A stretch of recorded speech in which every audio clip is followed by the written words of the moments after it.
महानार की जनता है पूरा बदलाव के मूड में है, तो आपका ऐसा क्या एजेंडा है जो जनता के लिए जो है डायरेक्ट में हितकर है?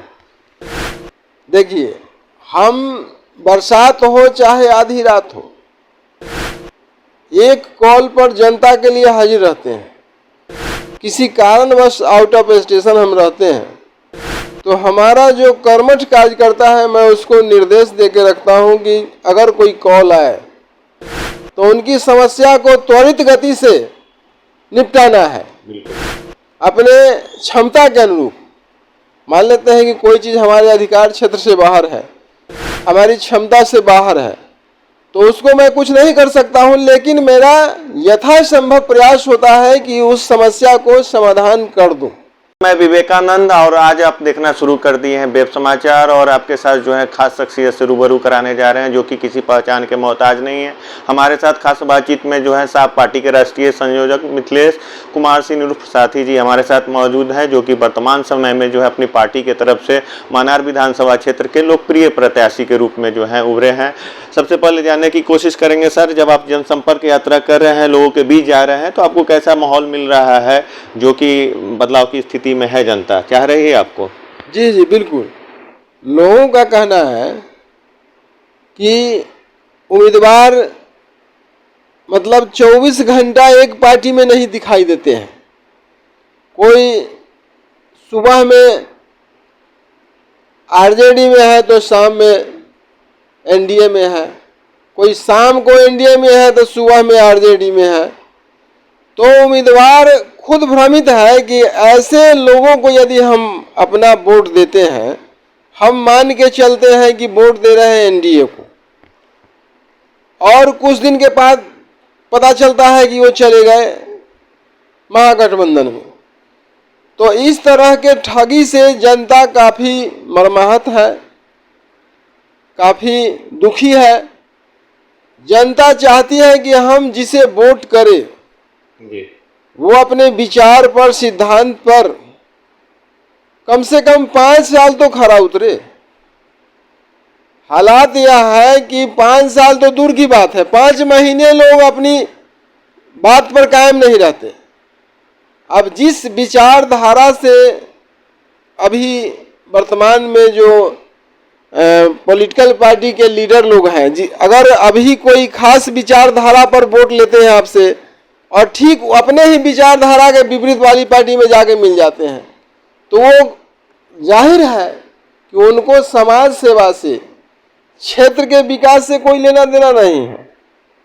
अपना विकास होना चाहिए, अपना सेवा होना चाहिए, और इस तरह की बात बार बार नहीं चल सकती है। आप जनता को एक बार धोखा देंगे, 2 बार धोखा देंगे, तीसरी बार आप धोखा नहीं दे सकते हैं। तीसरी बार आप स्वयं धोखा खाएंगे। जिन लोगों ने दल से बदल बदल कर, पलटा पलटी करके जनता को मैसेज भेजा है कि हम आपके लिए नहीं काम कर रहे हैं, हम अपने लिए काम कर रहे हैं, उन लोगों को जनता कैसे वोट देगी? अच्छा, ऐसी बात है जब आप सोशल मीडिया पे चाहे ऐसे आवाम में आपको उम्मीदवारी को लेकर भी पुरजोर चर्चा है, तो आप किस मिशन के तहत जनता के भी जा रहे हैं और जनता आप ही को वोट क्यों करेगी? एक अहम सवाल हो जाता है। और जबकि विपक्षी पार्टियां भी जो है धाराशाही है, इस बार महानार की जनता है पूरा बदलाव के मूड में है, तो आपका ऐसा क्या एजेंडा है जो जनता के लिए जो है डायरेक्ट में हितकर है? देखिए, हम बरसात हो चाहे आधी रात हो, एक कॉल पर जनता के लिए हाजिर रहते हैं। किसी कारणवश आउट ऑफ स्टेशन हम रहते हैं तो हमारा जो कर्मठ कार्यकर्ता है, मैं उसको निर्देश दे के रखता हूं कि अगर कोई कॉल आए तो उनकी समस्या को त्वरित गति से निपटाना है अपने क्षमता के अनुरूप। मान लेते हैं कि कोई चीज़ हमारे अधिकार क्षेत्र से बाहर है, हमारी क्षमता से बाहर है, तो उसको मैं कुछ नहीं कर सकता हूं, लेकिन मेरा यथासंभव प्रयास होता है कि उस समस्या को समाधान कर दूं। इसके अलावा अभी भ्रष्टाचार पूरे प्रदेश में इतना फैला हुआ है, पूरा प्रदेश आकंठ भ्रष्टाचार में डूबा हुआ है। अफसरान, अधिकारी लोग सरकार के बिल्कुल कहे में नहीं है। बिल्कुल बेलगाम है। जो अगर ये लोग लगाम में होते तो मैं नहीं समझता हूँ कि भ्रष्टाचार इतना ज़्यादा होता।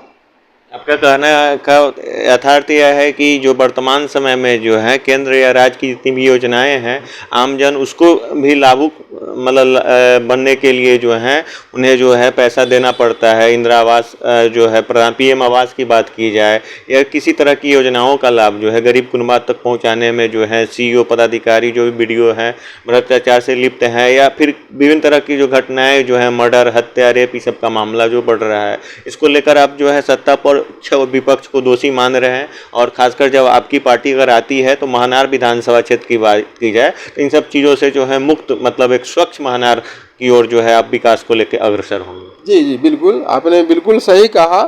इंदिरा आवास को तो कहिए मत, सरकारी योजना में एक योजना इंदिरा आवास भी है, काफ़ी चर्चित है। इंदिरा आवास योजना के तहत जिन लोगों ने अपनी लाभुकता प्राप्त किया है उन लोगों को आवास सहायक को 2000-3000 ऐसे करके देना पड़ा है। और इंदिरा आवास की कहानी ये है कि किसी आदमी को 2 बार 3 बार मिला हुआ है, जिनका पक्का का मकान है उनको भी मिला हुआ है, और जिनके फूस के मकान हैं जिनको एक बार भी नहीं मिला है उनको दोबारा भी मौका नहीं मिला है, तिबारा भी मौका नहीं मिला है। तो यहाँ होता क्या है कि आवास सहायक निर्णय करता है वो भी पैसा लेकर के। ये तो काफ़ी चर्चित है, इसकी तो बार बार चर्चा ही नहीं किया। आपके यहाँ जब जन सरोकार के लिए जो ज़रूरतमंद लोग पहुँचते हैं और आप उनकी समस्याओं को भली भांति सुनकर समझकर और निदान के लिए मतलब निराकरण के लिए जो प्रयास करते हैं, तो आपको कैसा महसूस होता है जब लोगों के लिए आप जो खरा उतरते हैं? काफ़ी दर्द महसूस होता है कि किस तरह से जनता को बेवकूफ़ बना करके ये लोग वोट तो ले लेते हैं और बाद में जनता को भटकने के लिए फटे हाल छोड़ देते हैं, अपने हाल पर छोड़ देते हैं कि जाइए जैसे हो आप समझिए। उधर वो लोग अपना आनंद ले रहे हैं, अपना मौज मस्ती में डूबे हुए हैं। फिर समय आया, मौका देख लिए, हवा किसका है, लहर किसका है, उधर घुस गए, फिर जीत गए। तो जनता से हमारी गुजारिश है कि आप पार्टी को न देखिए, अरे आप पार्टी को देख रहे हैं, नेता को भी तो देखिए कि कैसा नेता है, सुबह में किस पार्टी में था, शाम को किस पार्टी में आ रहा है, उसके चाल चरित्र को भी पहचानिए। और यदि नेता के चाल चरित्र को आप बिना पहचाने पार्टी देख करके आंख मूंद के मतदान करेंगे तो इसी तरह से ठगे जाएंगे। आज देखिए अपराध कितना बढ़ गया है, प्रतिदिन एक मर्डर हो रहा है और एसपी को इस बात की कोई चिंता नहीं है। हम लोग अगर उनके जगह होते तो रात में नींद नहीं आती हमारे क्षेत्र में अगर मर्डर हो जाता तो। और ये लोग इत्मीनान से चैन के नींद सो रहे हैं और प्रतिदिन एक मर्डर हो रहा है। सरकार के लिए भी शर्मनाक बात है और डीएम और एसपी के लिए तो महा शर्मनाक बात है।